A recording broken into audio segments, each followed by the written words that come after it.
What's up, guys? It's Coach Grant with First Down Training, and today we're going to be breaking down some of the top high school wide receivers in the country and how they run routes. We're going to be comparing and contrasting their route running and how they play the wide receiver position to 3 NFL wide receiver examples, and pretty much we're just making this video to show how we can relate this to your guys' own game and what you guys can do to hopefully get onto this level one day, or to show you that you're maybe not that far off from some of the top guys in the country. So I hope this video helps you guys out, but also, fellas, if you're a wide receiver and you want to train with us this offseason, we are traveling out to 4 more states for 2-day-long QB and wide receiver training camps. So next up, we are coming out to Dallas, Texas. Then we're going out to Nashville, Tennessee, Salt Lake City, Utah, and then Los Angeles, California to finish it off. So again, fellas, these are 2-day-long camps. It's 4 hours of training each day, so it's a long day. You're going to get a ton of reps in, and the spots are going to be limited to only 10 to 12 kids per position group. So it's a ton of reps. So fellas, check out that very first link below if you're interested in something like that. Let's get started with this video. So the 3 receivers we're looking at are the top 3 in the class of 2023. We're looking at Zachariah Branch,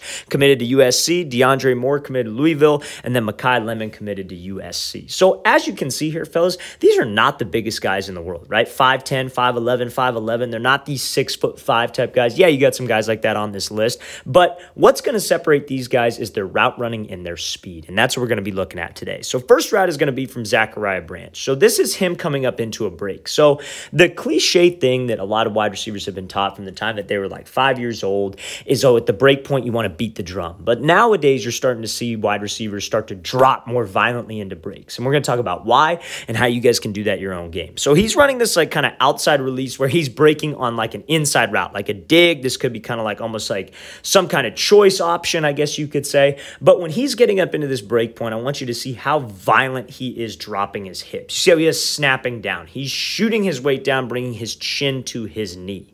This is a break point that you see so many top wide receivers master nowadays. And this is what you have to be able to do at the next level. Because at the next level, this position gets so much faster, right? The DB position is going to get faster, stronger, more intelligent. So if you're that guy who wastes a ton of time at the top of the break, you're not going to get that much separation. So many wide receivers will run up, they'll get to like 12 yards, and they start to beat the drum. They start to have fast hands, fast feet. They chatter their hands, chatter their feet. And all that's going to do is that might get you open in high school. But against a better, more talented DB, when you give him a bunch of time to recover, he will recover, open up his hips, and make that play. So we have to be able to snap down. So you see when he snaps down, he uses something called a trigger step. That's the outside foot. That's the step that snaps you down. You want to think of it like you got a string attached to your chin, and somebody is pulling that string straight down. Because when you get to this low spot, you can put the brakes on and you can change direction on a dime. It is very hard when you're running routes. I think everybody that plays wide receiver knows that, hey, I got to make every route look like what? Got to make it look like a fade. But when I'm making it look like a fade, it is very hard to change direction. And how we do that is by snapping down, being violent with my hips, and getting to this low spot. If I could get to this low spot quickly, I could change direction while running full speed. If I get to that low spot, but it's not quick and it's like a slow sink of your hips, and you run full speed into that route, that DB is going to be all over it. So if you're that guy who sinks the hips, beats the drum, whatever it is, you have to eventually progress to this right here, because that's what it takes to play wide receiver at a high level. Let's play this thing again, full speed one more time.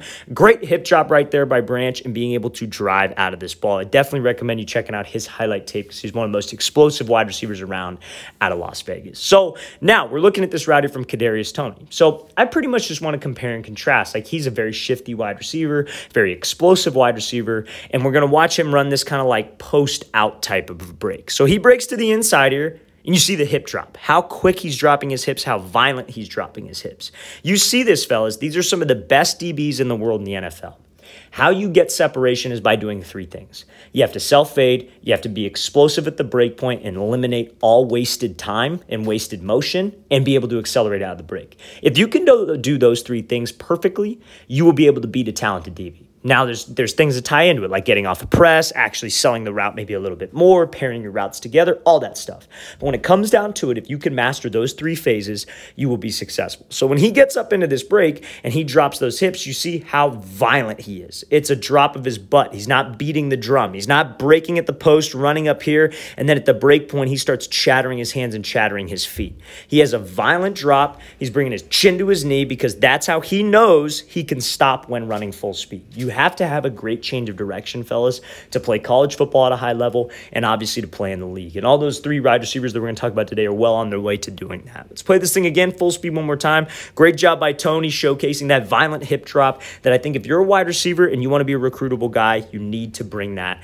You need to bring that to the table nowadays. Okay, so now this route here is going to be from DeAndre Moore. I believe he just recently committed to Louisville. I think it was recent. I know he's committed there, but I think it was recent. And he's going to be running this corner route. So what a lot of high school wide receivers do, the mistake that they make is they don't know how to restack. Okay, so what they'll do is they'll run a route, and it'll be like they'll have inside shade coverage.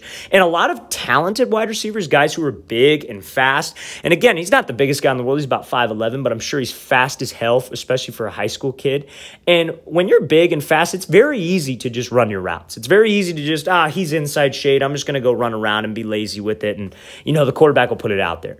But when you face a talented tier of DB, you're going to need to bring more to the table, and that's what college coaches look for, fellas. They look for guys, okay, he's got good size, he's fast, and I think the receiver position is continuing to evolve because you see the guys who are having success in the NFL, Hunter Renfrow, Cooper Kupp, maybe not the best guys athletically, right? But and then you look at guys like Justin Jefferson, that big, taller guys, but they're all what? They're all great route runners, fellas. They're all very, very good at their craft, and they put the details to work because you realize that, okay, these schemes nowadays in the NFL are set up for guys like that. They're putting you in space. They're giving you one-on-one matchups. It's not about just running around somebody or being bigger than them. Now, in high school, you get away with that because sometimes you're just going up against DBs who are scrubs. Let's just face it. But this is a great example of him not doing that. So he's running a corner route, but you see at the break point, he restacks to give his quarterback space to throw him open. And again, he's not wide open. This guy's probably right on his hip, but just a step is what can get us some space. So when he comes up to here, it's very easy. DB's inside shade. I could just attack him right here. I can make a move. And again, what he does, though, is he restacks over the top at that break point. He does not want to just round it off and run because that DB could get hands and squeeze you to the sideline, or you cut down the space for your quarterback to throw you open. No matter what, fellas, you have to be able to restack. You have to put yourself in a great position to give the quarterback space to throw you open and to create separation. Because the top of the break, if you restack and you give a hard fake inside, hips and shoulders inside, you step inside, that can get that DB too lean. And I think they had a safety come over the top and try to make this play too. But again, the guy who was guarding him initially is not in the screen. He's not found on the screen. He's not in a position to make a play. That is what we want. So let's play this thing again, full speed one more time. Great job attacking his leverage inside, but not just running off, actually restacking so the spacing of the play will be correct. Great job here by Moore attacking, pushing back up vertical, and then breaking this thing right off. So now, next route here is going to be like a post route, but it's going to be a post with an inside release. So same concept, right? Corner with an outside release, you're releasing to the side of the break. This is a post with an inside release. So this wide receiver off the line gives a move, and you see very easily he could have just ran this post, right? Especially when it's man coverage. Maybe they don't have, safety help over the middle, but these are the details that matter, fellas. He's running a post route. He could very easily, I got the release, I'm just going to go run to the space, run to the open space. And that might even work, but we want to get separation from this DB. We want to create a bigger window for my QB, but also when I catch that ball, I don't want to just get tackled right after. I want to set myself up to where I could catch this thing and go run a little bit, but also I got to keep timing with the QB. So instead of just rounding it off, what does he do? He gets back into this DB. He gets skinny. He restacks him. So he's trailing his back hip. He could throw that hip and shoulder fake to the outside, get that DB off, and again, now bigger throwing window for the QB. Now we have more separation from this guy, and we made the break point at the required time of the play. A lot of wide receivers don't understand that in the high school level, and that's why they're not the most successful people in their offense. Maybe guys don't get the ball that often. Maybe you don't get a lot of receptions. And what happens is sometimes that QB just doesn't trust you. You might be getting to the window too fast. You might not time up with the play. You maybe get to the window too late. It's all about timing, and it is all about spacing, and it is all about separation. Those are the three things we need to focus on the most, and that is what these three top guys all have in common. Let's play this thing again, full speed one more time. Great job here working this double up and restacking, not just running the post so we could create space and a bigger window for the quarterback. So this last play is going to be from wide receiver Mekhi Lemon. So Lemon and Moore are on the exact same team. I actually went to the same high school that they both attend, so I've gotten a chance to see both of those guys play live. And the one thing I could say about Lemon is he is probably one of the smoothest, players I've ever watched. Like, it's noticeable on the field. It doesn't look like he's the fastest guy out there, but he just is so smooth, and he definitely is probably the fastest guy out there.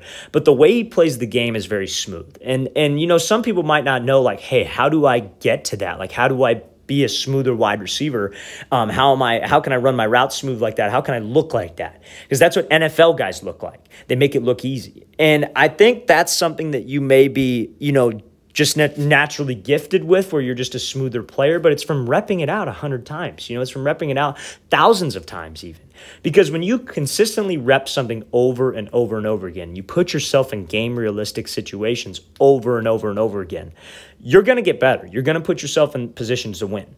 So he makes it look easy because he's put in a lot of damn time. He's been doing this since however young he started playing receiver, but he looks so much smoother than everybody else, and I guarantee you a lot of it's God-gifted ability, but I guarantee you probably most of it is the amount of time and effort that he's put into doing the right things, doing the realistic drills, not doing the obstacle course, the stupid drills, the ladder drills over and over again. Those are good, don't get me wrong. Those are good when you're trying to develop your footwork and trying to get your speed right, but you got to put yourself in game realistic situations. Now, another thing I could say about this kid and what we're going to talk about right now is that he will come down with everything. That ball is thrown in his direction, he will make that catch. So if you're that high school guy who's trying to stand out to a college coach, you got to catch everything, man. You can't have drops. You got to make sure that you make every single catch possible when that ball's thrown in your vicinity. So A, that quarterback keeps coming back to you, but B, that coach is like, oh man, he's got some strong hands. So this is a regular play for him. I see this happen multiple times during the season because, again, their school is probably 5 minutes from me. That ball is thrown up and he will go make that play. He goes up for that jump ball and he goes up strong. And that is a trait that a lot of young wide receivers do not have. They might be bigger guys. They might be able to go and jump. And again, we saw on the chart in the very beginning, he's about 5'11". It's not like he's 6'5" and can just jump out of the gym. He's 5'11", and he could definitely jump out of the gym. But when you go up and make that catch, fellas, you go up strong. It's an attitude. I'm going to go grab that ball. Like, you're coming over the middle and that ball is thrown in traffic. It is an attitude. I am making that play. And you see this translate to a lot of NFL guys. Let's look at the next example here. This is an NFL wide receiver for the Jets. And when that ball is thrown up and it's a jump ball situation, he goes up strong. When he secures that catch, what does he do? Goes up strong so the DB doesn't make a play, and he rips that thing away, rips it over his head. You could rip it away and use your body as a shield, but it's a mindset. I go up aggressive, I'm going to secure that ball, and I'm going to rip that ball away.